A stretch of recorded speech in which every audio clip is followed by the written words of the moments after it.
તો અયોધ્યામાં ભવ્યાતિભવ્ય રામ મંદિર બની રહ્યું છે। 22 તારીખે રામલલ્લાનો પ્રાણ પ્રતિષ્ઠા મહોત્સવ છે। ત્યારે આપણી સાથે ડાકોરના મહંત વિજયદાસજી બાપુ જોડાઈ ચૂક્યા છે। તેઓની સાથે સીધો સંવાદ કરીશું કે તેઓ કેવો અત્યારે હાલમાં અનુભવ કરી રહ્યા છે।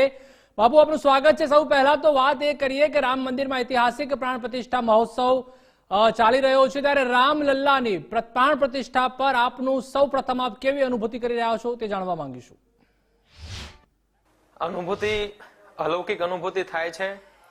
ભગવાન રામચંદ્ર ભગવાન જ્યારે 14 વર્ષના વનવાસ દરમિયાન જ્યારે અયોધ્યામાં જ્યારે ભગવાન પરત ફર્યા હતા ત્યારે લોકોએ દિવાળીનો મહોત્સવ મનાવ્યો હતો, પણ આપણા જે આરાધ્ય છે, જે ઈષ્ટ ઉપાસક છે, એ 500 વર્ષની ત્યાગ અને તપસ્યા પછી જ્યારે અયોધ્યામાં જ્યારે ભગવાનની પ્રતિષ્ઠા થઈ રહી છે રામલલ્લાની, તો આથી વિશેષ અમારા માટે અલૌકિક આનંદ, આથી મોટો મહોત્સવ અમારા માટે હોઈ ન શકે। બાપુ, હાલનો જે કાળ છે ખૂબ જ મોડર્ન યુગ છે, આર્ટિફિશિયલ ઇન્ટેલિજન્સનો આ જમાનો છે, પરંતુ રામ તે સમયે પણ તેટલા જ સાક્ષાત હતા અને અત્યારે પણ તમામના મનમાં રામ વસેલા છે, શું કહેશો?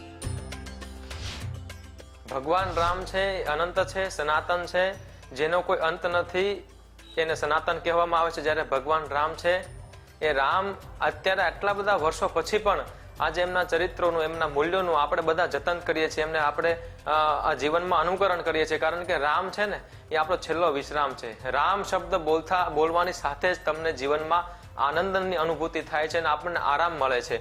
તમે કોઈ પણ જ્યારે કોઈ પણ દુઃખ હોય, અશાંતિ જ્યારે આપણા જીવનમાં હોય ત્યારે તમે ફક્ત અને ફક્ત એકાંતમાં બેસીને રામ શબ્દ બોલો છો તો તમારા જીવનના બધા જ દુઃખો તરત નાશ પામી જાય છે અને તમને આરામ મળતો હોય છે। એ રામ તત્વ છે।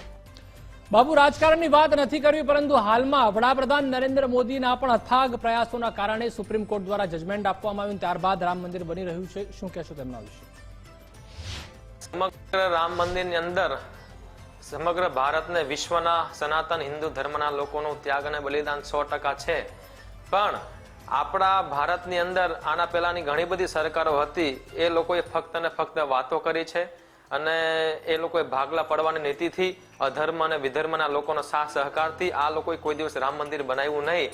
જ્યારે આપણા માટે એક સાધુ તરીકે અમને એવું ગૌરવ થાય છે આદરણીય પ્રધાનમંત્રી નરેન્દ્રભાઈ મોદીજી ઉપર કે એમના આવ્યા પછી કોઈ વાદ વિવાદ વગર સુપ્રીમ કોર્ટમાં અને એમના પ્રયત્ન થકી અને સમગ્ર હિન્દુ સમાજના પ્રયત્ન થકી આ ભવ્ય નિર્માણ જે થઈ રહ્યું છે એ નરેન્દ્રભાઈ મોદીને આભારી છે। અને આ વ્યક્તિમાં એક એવું અમે જોઈ રહ્યા છીએ કે સમગ્ર ભારત નહીં પણ સમગ્ર વિશ્વનું સંચાલન કરવાની તાકાત ભગવાન પરમાત્મા, ભગવાન રામે જ એમને નિમિત્ત બનાવ્યા છે। કારણ કે મોદીનું સપનું હતું કે બધાના ભારતમાં કોઈ વ્યક્તિ ગરીબ ના રહે, બધાને મકાન બને, પણ આ તો પરમાત્મા રાઘવેન્દ્ર સરકારનું પણ એમને જન્મભૂમિનું સ્થાન અપાવ્યું અને અત્યારે ભવ્ય દિવ્ય પ્રતિષ્ઠા ત્યાં થવાની છે। એ મોદી સાહેબનો અમે ખૂબ ખૂબ આભાર માનીએ છીએ। કોઈ પક્ષના નાતે, કોઈ ભાજપ કોંગ્રેસના નાતે નહીં, પણ જેટલી પણ સરકારો આવી, દેશી હોય કે વિદેશી હોય, એ લોકોએ કંઈ કર્યું નહીં, પણ નરેન્દ્ર મોદીજીએ બોલ્યા વગર આપણે પ્રતિષ્ઠા, આપણે બધાને આપણે એના સાક્ષી બનીશું, એ મોદીને આપણે કદી ભૂલી ના શકીએ। બાબુ, ભારત દેશને આઝાદ થઈ 75 વર્ષ થઈ ગયા અને હવે જઈને રામ મંદિર બની રહ્યું છે। લાગી રહ્યું છે કે ભારત જ્યારે એક વિશ્વગુરુ બનવા તરફ આગળ વધી રહ્યું છે, તેની શરૂઆત હવે થઈ ગઈ છે। 22મી જાન્યુઆરીના પવિત્ર પાવન દિવસે ભગવાન રામલલ્લાની જ્યારે પ્રતિષ્ઠા થઈ રહી છે ત્યારે આ ફક્ત અને ફક્ત રામલલ્લાની પ્રતિષ્ઠા નથી, સમગ્ર વિશ્વની અંદર હિન્દુ સનાતન ધર્મની પ્રતિષ્ઠા થઈ રહી છે। આ રાષ્ટ્ર મંદિરનું નિર્માણ થયું છે અને અહીંયાથી ભગવાન રામના મૂલ્યોની પ્રતિષ્ઠા થઈ રહી છે અને સમગ્ર વિશ્વ, આજે સમગ્ર વિશ્વમાં ભગવાન રામની જય જયકાર થઈ છે। ભગવાન રામના આદર્શ મૂલ્યો પણ લોકો અત્યારે એમને બધા લોકો જીવનમાં ઉતારવાનો પ્રયાસ કરે છે અને આ આપણા વિશ્વગુરુ બનવાની પ્રતિષ્ઠા થઈ રહી છે। બાપુ, રામાયણ તો આપણા સમગ્ર જીવનના સંઘર્ષનો સાર છે। ખાસ કરીને આજના યુવાધનને આપ રામાયણ થકી શું સંદેશો પાઠવવા માંગશો? ભગવાન રામને જે દિવસે રાજગાદી આપવાની હતી એના આગલા દિવસે ભગવાનને 14 વર્ષનો વનવાસ મળ્યો, છતાં પણ ભગવાને એ સહર્ષ સ્વીકાર કરી લીધો। ભગવાને જરા પણ એમાં કોઈ ખોટું નથી લગાડ્યું, એમનું મન પણ વિચલિત થયું નથી। આજની યુવા પેઢીને ભગવાન રામમાંથી એક ખાસ જોવા જેવી, જીવનમાં ઉતારવા જેવી એ વાત છે કે જીવનમાં કોઈ પણ પરિસ્થિતિ આવે, સારી ખરાબ, તો એને સહજ ભાવે તમે સ્વીકારી લો અને જીવનની અંદર જો તમે સાચા હશો, સત્ય, નીતિ અને ધર્મથી તમે જો ચાલશો તો 14 વર્ષના વનવાસ પછી વળી પાછી એ જ રાજગાદી તમને પ્રાપ્ત થવાની છે। એટલે શરૂઆતમાં કદાચ આપણા જીવનમાં દુઃખ આવે તો પાછળ 100% સુખ છે અને છે જ। બાપુ, આજના કળિયુગમાં ભગવાન શ્રી રામ હવે નિજ મંદિરમાં થોડાક જ દિવસોમાં પધારવાના છે, ત્યારે ખાસ કરીને આજના કળિયુગમાં લાગી રહ્યું છે કે સનાતન ધર્મ માટે આ એક 100% નવા યુગનો ઉદય થઈ રહ્યો છે. 100% અત્યાર સુધીમાં અંગ્રેજો રાજ કરી ગયા, મુગલો રાજ કરી ગયા, પણ હવે એવું લાગે છે કે સમગ્ર ભારત નહીં પણ સમગ્ર વિશ્વમાં સનાતન હિન્દુ ધર્મનો ડંકો વાગી રહ્યો છે.